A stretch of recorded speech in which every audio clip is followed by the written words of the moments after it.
I've said it before, and I'll say it again and again and again. Ideas have consequences, and bad ideas have victims. Ideas have consequences, and bad ideas have a lot of victims, okay? We are doing a really cool thing at the White Rose Resistance. It's a Books in the Barracks book club for all of our supporters at $70 a month or more. We call that air support. It's just, it's fun things that we do to pour into our supporters because we believe that the church is the resistance, that the church is the solution to all of the insanity happening in our culture. And we need to awaken, mobilize, and release the blood-bought bride of Christ to do the works of the ministry, to be the people of God. And so this is one of the things that we do at the White Rose Resistance for our air support, $70 a month supporters and donors. And we meet about every other month and we talk through a book that we're reading. And we do questions and we hang out and it's super fun. So the one that we're in right now is called 10 Books That Screwed Up the World and 5 Others That Didn't Help. By Benjamin Weicker.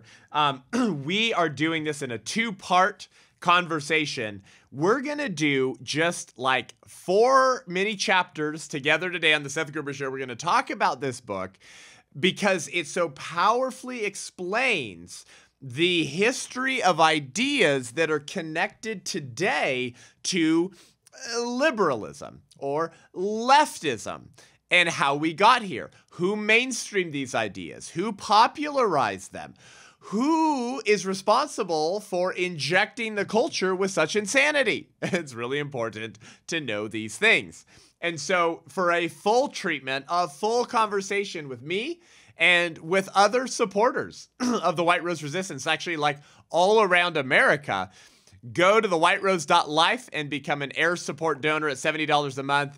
You'll join our digital community on Circle, where we have courses and curriculum, our Books in the Barracks book club, and join us for, I think, the end of October or early November for part 2. We're going to just do a little teaser and scratch the surface today on this book here on the Seth Gruber Show because this show is about exposing evil ideas, okay?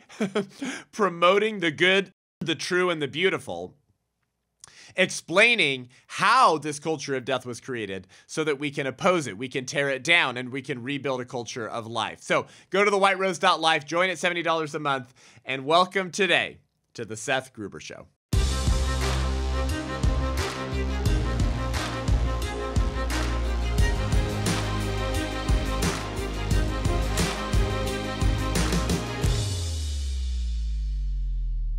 Welcome back to the show, guys. So what are the 10 books that screwed up the world and the 5 others that didn't help? This book was written by Benjamin Weicker in 2008. And here, who we're talking about? We're talking about Marx and Engels, Mill, Darwin, Nietzsche, Lenin, Sanger, Hitler, Freud, Mead, and Kinsey. Okay? And actually, there's a dishonorable mention of Betty Friedan, actually, as well. Betty Friedan. 10 books that screwed up the world and 5 others that did not help. We are going through this book in our Books in the Barracks book club, but really what I think I want to do with you today on the show is talk about where liberalism came from. And we had a great question from a donor the other day, and I thought it was such a good question that I wanted to address it with you on the show today as well. I was asked recently, Seth, why do you use the phrase liberalism and leftism interchangeably? You use them kind of as the same thing. And it was a fair question because this person was saying, you know, liberalism is different, right? Like classical liberalism, you know, like free speech, you know, I mean, even like Second Amendment, you know, and in the belief in like American exceptionalism. Like I know a lot of old school liberals that are all about that stuff, you know, and they hate the radical left, you know, but they're not conservatives, they're still liberals. And so why do you go after liberalism? Isn't that a lot better than leftism? In fact, aren't they often opposed? And so maybe we should have a little bit more nuance around these definitions instead of using them interchangeably. And here was my answer. I said, I'm grateful for liberals today who are in opposition to the radical left and they don't want to go that route. However, I think if we think deeply enough and we're able to think not just in bits and pieces, but in totalities. What am I talking about? I'm talking about to think in a worldview. If you have worldview categories for what's happening today, right? And you understand the ideas, the ideologies, the assumptions, right? That have created or animated our culture today, if we can think a little bit larger in totalities, I think it becomes clear quite quickly that leftism, in most respects, is the inevitable and logically consistent conclusion of liberalism. Most of the creeds of liberalism provide the seed which has grown the weeds or the tree of leftism, if you will. Here's sort of another example to illustrate this point. And this is where we find the seeds of liberalism today is really in some of these books going back to the 1500s that have created our insane culture today. Here's another analogy. The feminists and the transgender cult, right? I think of J.K. Rowling, for example, right? The author of the Harry Potter books, who is like an old school feminist, meaning she believes, ready? Wait. She believes women exist and that we can know what they are. And so because we can know what they are, we know that a man is not a woman. Oh my gosh. And so because we know that a man can't turn into a woman. And so because we know that we should recognize and like actually respect women's like privacy and spaces. So like the dude should not be able to go into the women's locker room and shower at the YMCA or the pool or the high school or the college. Okay, that's wrong. Okay, so like J.K. Rowling is a feminist, and I believe she's said that openly. Like she identifies as a feminist, and so she hates the trans cult, right? And that most of like the people who played the Harry Potter kids in the films have all come out against her as like some bigot or something. Like she made them rich, and now they hate her because she's not far left enough. Anyways. What's my point? There are feminists today who don't want to follow feminism all the way to transgenderism. However, my contention is that transgenderism is the necessary and logical conclusion of feminism, even if the feminists don't want to adopt the conclusions of their own ideology. That's what I mean. I'm saying that leftism is the inevitable conclusion of liberalism, even if the old school liberals don't want to adopt the final conclusions of their own political philosophy. That's what I'm trying to argue and say. So, for example, feminism said what? Feminism said, a woman needs a man like a fish needs a bicycle. That actually was a very popular phrase from the feminists, like the Woodstock, free the nipple, that whole movement, right? Like the 60s. The feminists were like, a woman needs a man like a fish needs a bicycle, which is to say what? She doesn't need a man. And so there's nothing unique that a female brings to a relationship that a male cannot bring, and vice versa. There's nothing that a man brings to a relationship that a woman can't also bring. So feminism was sort of this creed of equality. And by equality, of course, we don't mean like equal in rights. Of course, we're equal in rights. The equality that accompanies feminism is actually like no distinctions, right? That basically men and women are superfluous. That's a better way to articulate what I'm saying.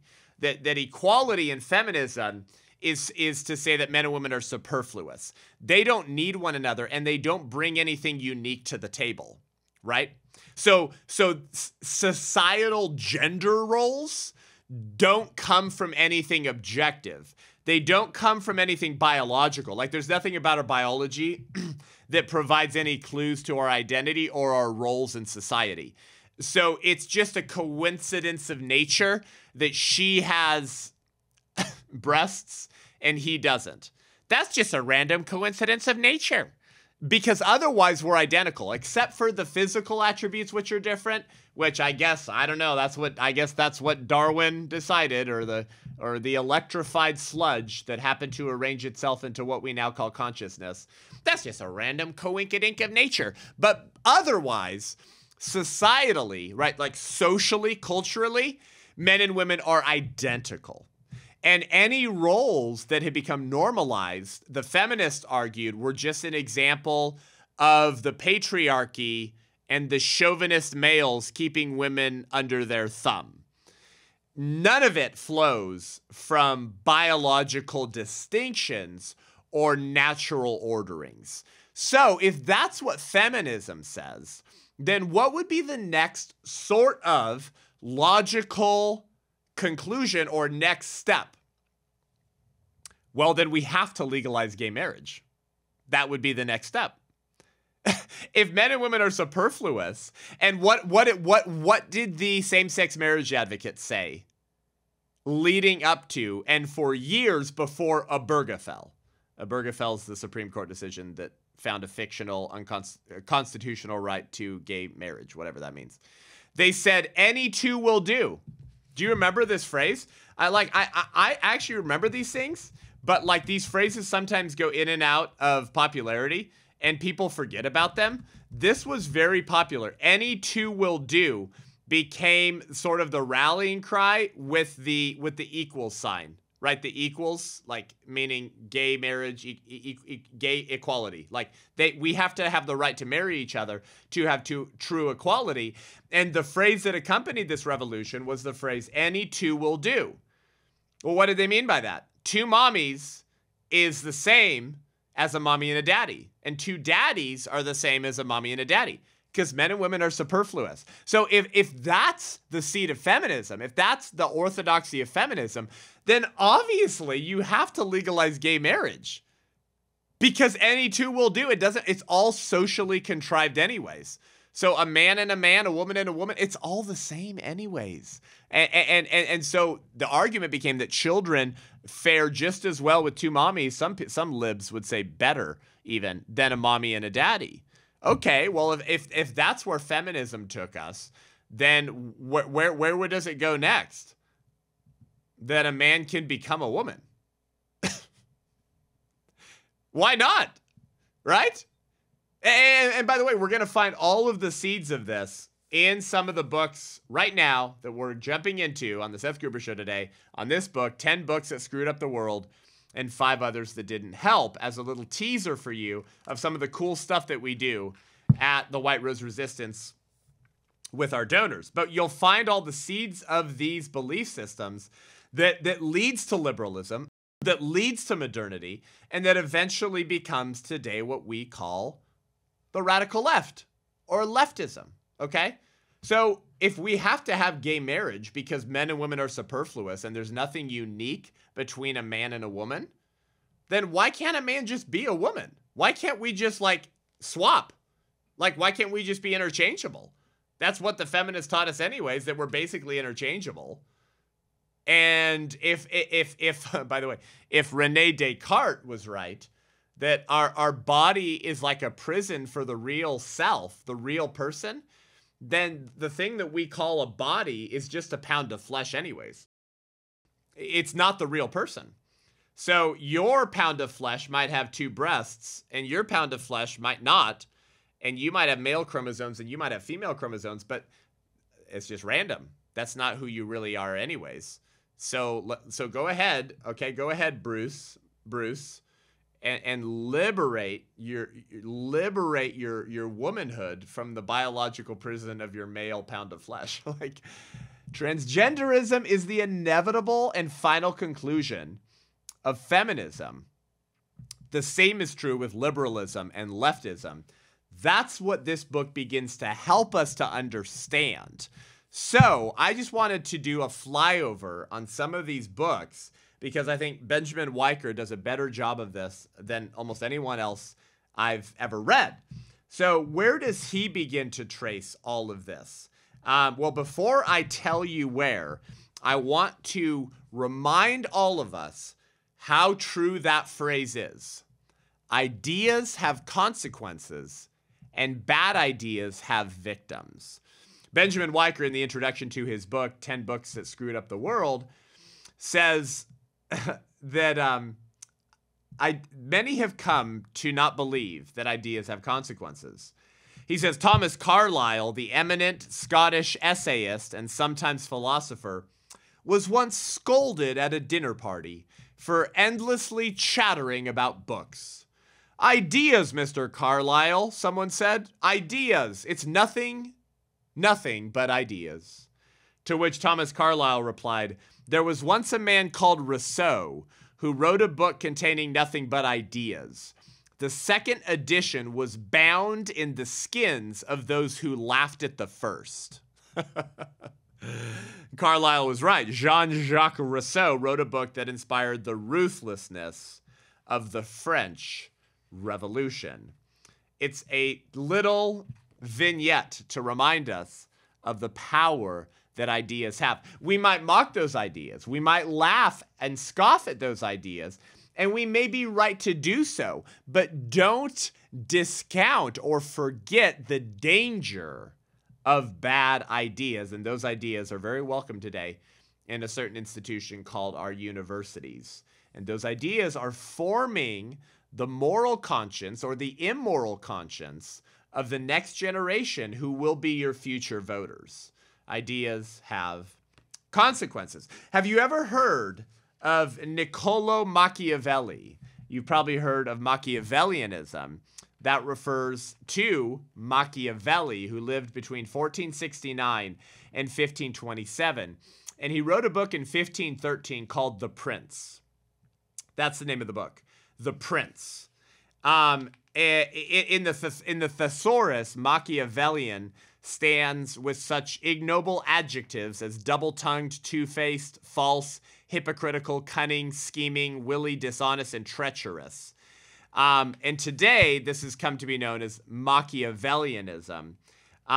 This book, The Prince, written in 1513, in many ways is the defining ideological transformational book that would define the next 500 years of Western history. And it's really important to understand where bad ideas come from if we're going to successfully make a case against them and convince the public of a better way to approach the culture. Machiavelli, Weicker writes in this book, meant to start a revolution in his reader's soul, and his only weapon of revolt were his words. He stated boldly what others had dared only to whisper, and then whispered what others had not dared even to think. Machiavelli's contribution to liberalism as we know it today was to use mercy, or the appearance of mercy, or the appearance of compassion, or the appearance of Christian virtue as a tool to win the hearts of the people. But if you actually believed in the Christian virtues, Machiavelli thought that this was dangerous and harmful. But the best way for the prince or the royalty or those aspiring to political power, the best way for them to live would be to appear to exercise religion as merely a utilitarian tool. This is leftism as we know it today. Here's what he says. He says, and so one might ask, should a ruler be merciful, faithful, humane, honest, and religious? No, Machiavelli says it is not necessary for a prince to have all of these above-mentioned qualities, but it is indeed necessary to appear to have them. He says, nay, I dare say this, that by having them and always observing them, they are harmful. And by appearing to have them, they are useful. It's better to appear merciful, faithful, humane, honest, and religious. It's better to fake having morality and virtue than to actually have it. Where would we see this ideas? Written in 1513 in a book called The Prince by Machiavelli. Where would we see these ideas resurface and be really imbibed by radical liberals and sexual revolutionaries that would launch a full-scale assault against Christianity and Western civilization. The Frankfurt School. The Frankfurt School, which is set up in Frankfurt, Germany, and then its leaders flee Germany because they feared Hitler, and they move the Frankfurt School to Columbia University, and they become the fathers of the radical hippie movement and the radical yippie movement, and they later became tenured professors at American universities. The Frankfurt School is where we get critical theory and critical race theory, CRT. One of the early members of the Frankfurt School was Herbert Marcuse. Herbert Marcuse would then mentor Angela Davis, a critical race theorist and anti-white racist who's still alive today. Angela Davis then mentored the co-founders of BLM Incorporated, Black Lives Matter Incorporated, and she also mentored Nicole Hannah-Jones, who in 2019, with the New York Times, released the 1619 Project, which said everything is racist. And so then summer of 2020, they call those riots the 1619 riots. And then the radical left goes to Planned Parenthood and says, your founder, Margaret Sanger, was a racist and you should cancel her because the revolution always eats its own. Anyways, Herbert Marcuse, one of the fathers of the free love movement, along with Wilhelm Reich, would really live out Machiavellianism. Herbert Marcuse helped form and mainstream and popularize a concept that came from the Frankfurt School. It's called enforced coercive toleration. Enforced coercive toleration. What is that? Well, the cultural Marxists and the Frankfurt School disciples wrote about this. Enforced coercive toleration is when you use mercy or the appearance of mercy to win the hearts of the people. This was well understood by Vladimir Karchov, who was one of Joseph Stalin's henchmen. And in 1922 and 1923, Vladimir Karchov banned all charitable activities in Soviet Russia. So food banks, hospitals, counseling services, anything considered charitable had to be taken over by the state. Because why? The state can tolerate no rivals for the hearts of the people. Take them all over by the state and run all of the formerly Christian ministries of mercy as a tool of the state. The idea was that to win the culture, you had to win the hearts of the people. But Vladimir Karchov got this idea from Antonio Gramsci, who's the Italian communist who went afoul of Mussolini and spent the rest of his life in prison. And Gramsci is today kind of understood as the kind of the father of the Frankfurt School. And his prison letters provided sort of the basis for the creation and the genesis of the Frankfurt School. And Antonio Gramsci called it the strategy of the robes. To win all of the culturally formative institutions of power and use them to change the culture forever. But what's interesting is a lot of these people, like Vladimir Karchov and like Joseph Stalin, who were really living out enforced coercive toleration, they had studied in the seminaries or in Christian education. They knew the stories of the Bible, right? They would have studied the Gospels. They knew the stories of Luke 22. Right? In Luke 22, Jesus says, and he said to them, the kings of the Gentiles exercise lordship over them, right? They lord it over the people, and those in authority over them call themselves benefactors. But Jesus says, but not so with you. Let the greatest among you become as the youngest, and the leader is the one who serves. So what is Jesus saying? He's saying the people, the kings of the Gentiles, they lord their power over the people, but they call themselves benefactors. Guys, that's Machiavellianism. Do you understand? These are the seeds of liberalism right here. Pretend to have mercy and compassion. Appear to have them as a political tool to win the hearts of the people.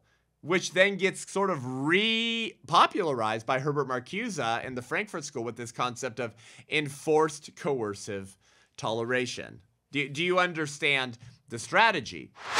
But first, we want to thank our sponsor of the Seth Gruber Show, Every Life Diaper Company. Every Life Diaper Company. I say it every episode because I couldn't have imagined a better sole sponsor of the Seth Gruber Show than Every Life Diaper Company. A pro-life diaper company that's trying to defund and bankrupt the abortion-loving baby brands who rhetorically or financially support the killing of their clientele base. Oh, it doesn't make sense. Right, exactly. We got to fight with our wallet, guys. We got to be stewards of the money God's given us.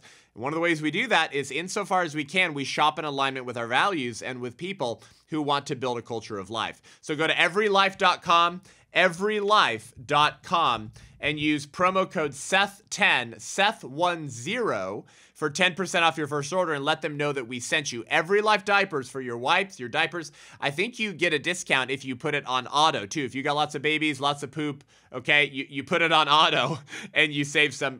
Promo code SETH10 for 10% off your first order. Go to everylife.com, support a pro-life diaper company and support the White Rose Resistance and help rebuild a culture of life. Thank you, Every Life Diaper. The strategy is to co-opt or to manufacture biblical themes and use them for wickedness. This is how the cultural Marxists have been able to win the culture, by stealing and counterfeiting a biblical idea. When Jesus says the kings of the Gentiles lord it over them, it's a word that means they tyrannize the people. Why? Because they pose as the benefactors, right? They're the ones that write the stimulus checks. They're the ones who, if you're on Medicaid, you get your free COVID shot. They're the ones who take care of you in times of crisis.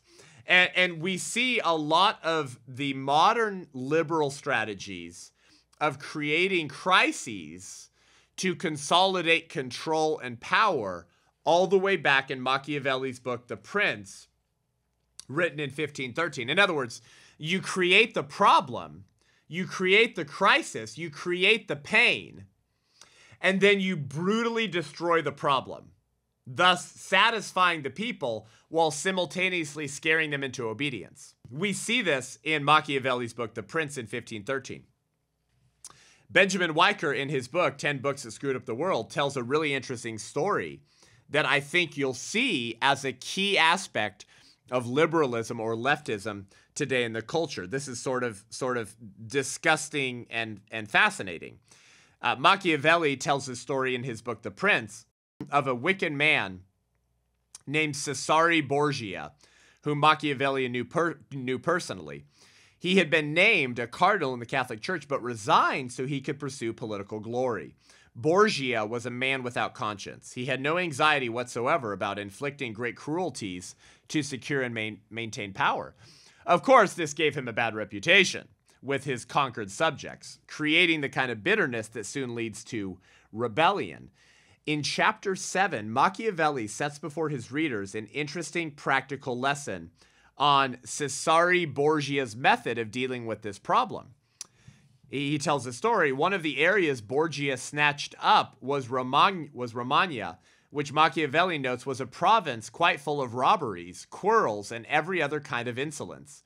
Of course, Borgia wanted to reduce it to peace and obedience because it is hard to rule the unruly. But if he brought them into line himself, the people would hate him, and hatred breeds rebellion. So what did Borgia do? He sent in his henchman, Ramiro de Orco, a cruel and ready man to whom he gave the fullest power. Ramiro did the dirty work, but of course this got him dirty. The people hated Ramiro for his attempts to crush their rebellious and lawless spirit and make them obedient subjects. But as Ramiro was obviously working as Borgia's lieutenant, Borgia would be hated by the people too. So what was he to do? Borgia was an inventive man. He knew that he needed to fool the people into believing that if any cruelty had been committed, this had not come from Borgia, but from the harsh nature of his minister, Ramiro. And so Borgia had Ramiro placed one morning in the public square and cut into two pieces with a piece of wood and a bloody knife. The ferocity of this spectacle left the people at once satisfied and stupefied. The angry people of Romagna were happy to see the agent of Borgia's cruelty suddenly appear one sunny morning, hewn in half in the town square.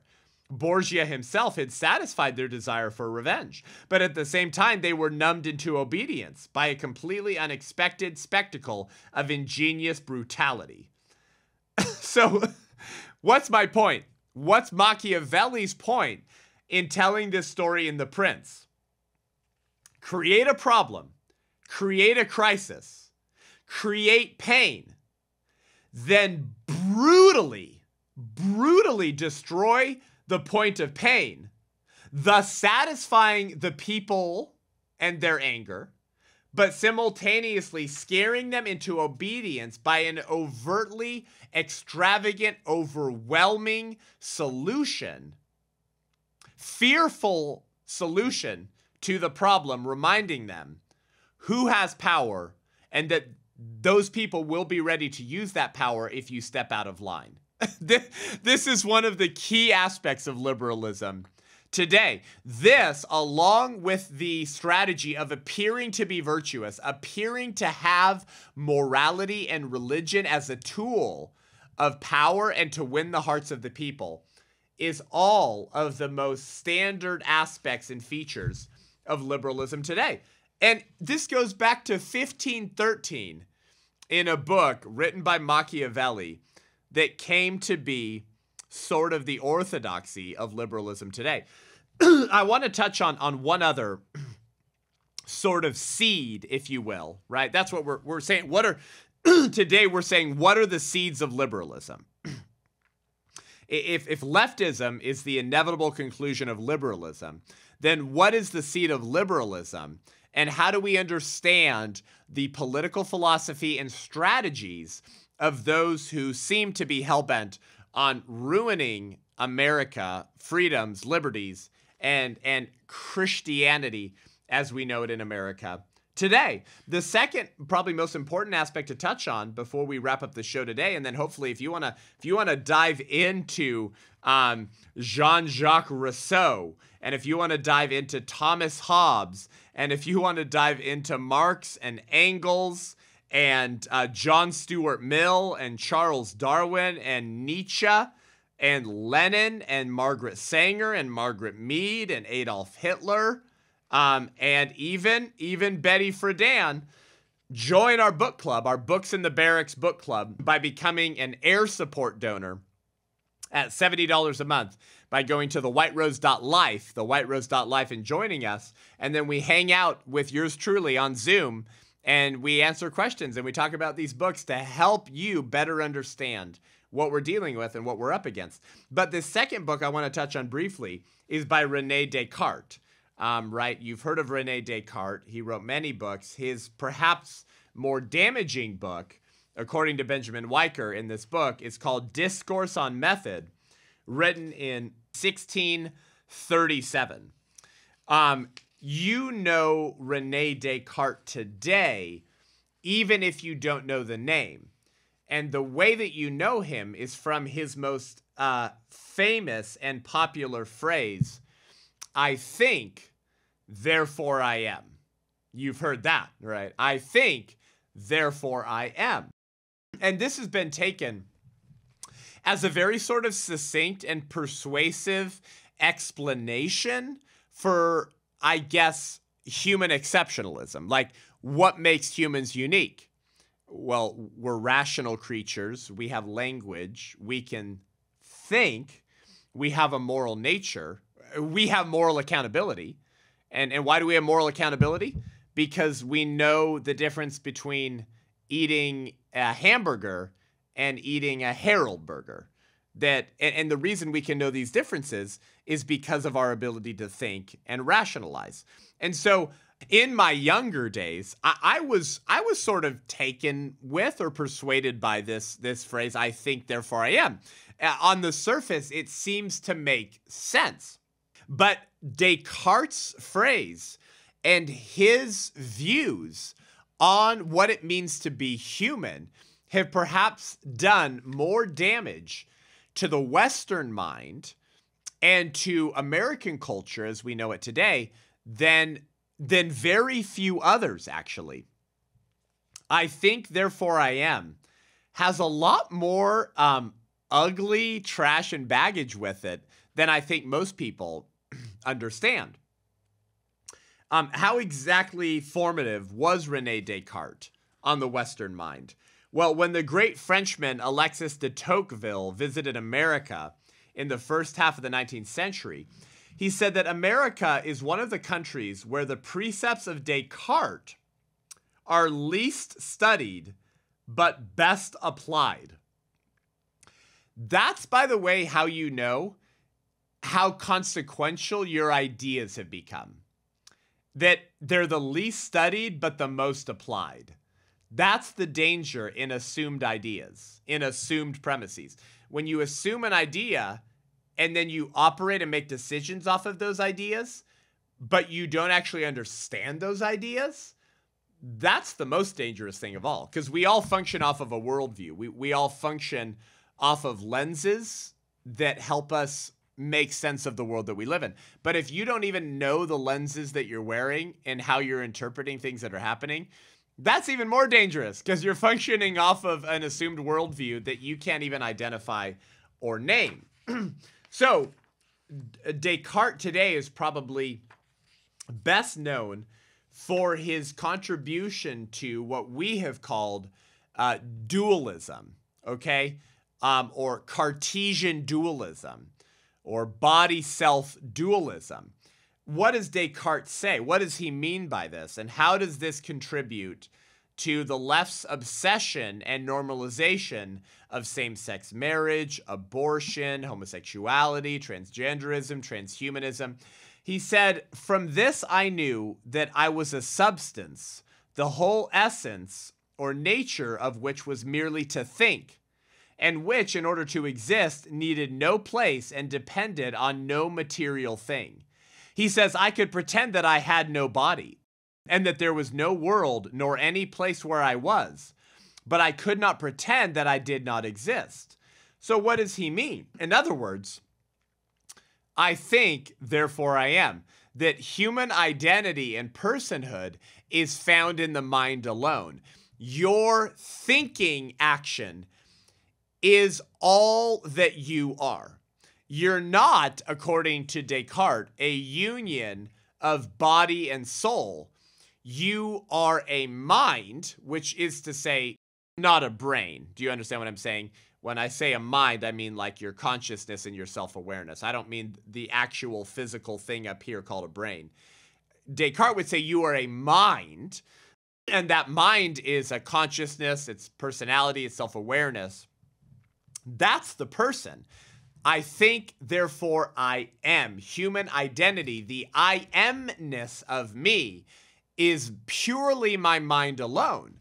And so the body becomes sort of this like meat puppet. It becomes a meat puppet that the real human identity or the real person merely animates or lives in, sort of like a vessel. And so Descartes gave us sort of this concept of like a man drives a body like a soldier drives a chariot. Your body becomes the chariot or the vessel that you, the human identity or consciousness, animates and drives. So there becomes a dualism, a duality between the body and the self. Today, we find this in modern movements on liberalism and leftism today, like same-sex marriage. What does same-sex marriage say? It says, why should my biology or my genitals or the way that my physical body is created and exists have any influence on my moral choices? What do I mean by that? Well, if you're in a same-sex relationship and those two things don't go together, if you know what I mean, Well, why not defy nature?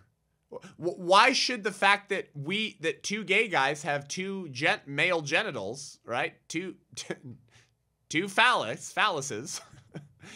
Why should that inform our sexual or moral choices? Biology and my physical body has nothing to do with who I am. And so there becomes almost this demeaning and dismissive approach to the body. It's a very demeaning approach to the body. It says, your body means nothing. It's just random stuff, man. And it should have nothing to do with your desires, your moral and physical choices. Dismiss the body.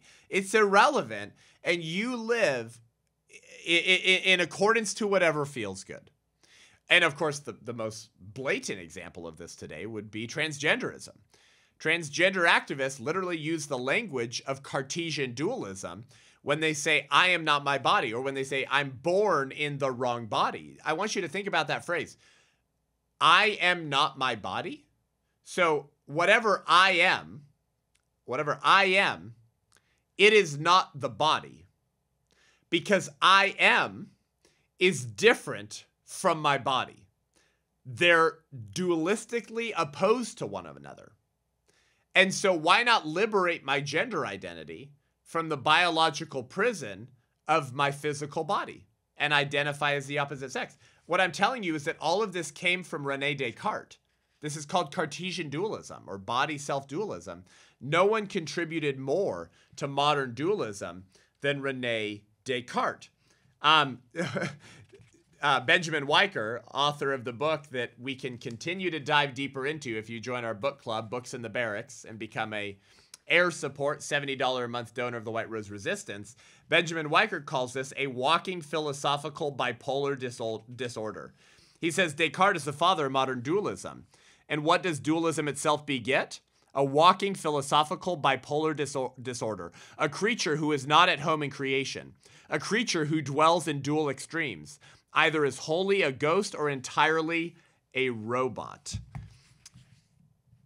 If you are merely your thinking and your mental faculties, then the body God gave you and the body God created becomes like clay in the hands of the potter. And so why not redefine human nature and the body itself? You know, if your body is like a vessel and it's like a man stepping into a chariot or a Corvette, then why not take your Corvette to the body shop and give it a makeover to make the outside feel more like the inside? And now we're at the front door of transgenderism. So these are just two of the 10 authors whose books and ideas have screwed up the world really badly.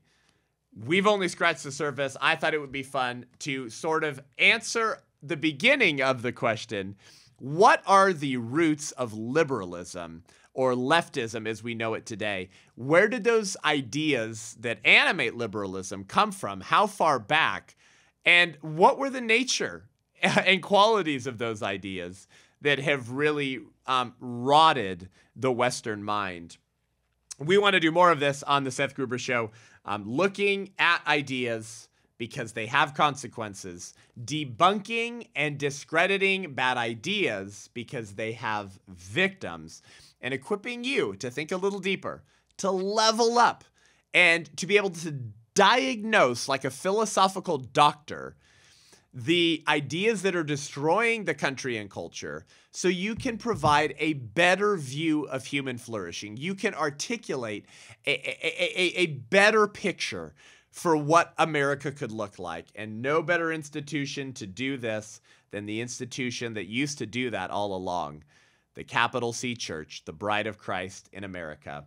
The institution that we here at the White Rose Resistance are committed to waking up, to mobilizing, to discipling, and to releasing the church to be the church once again in America and stand for pure and undefiled religion, for the full counsel of God and those ideas that don't just save souls, but they also help provide freedom and liberty for your children and grandchildren who may not be here yet, so that you can be faithful to steward what God has given you as an American in a self-governing republic in these evil, evil, wicked days. 10 books that screwed up the world and 5 others that didn't help. I'm going to try to get the author, Benjamin Weicker, on the next book club when we go into the second half or part 2 of this book at the end of October or early November. So will you join us? We have a super fun time, okay? And sometimes I get the author to show up.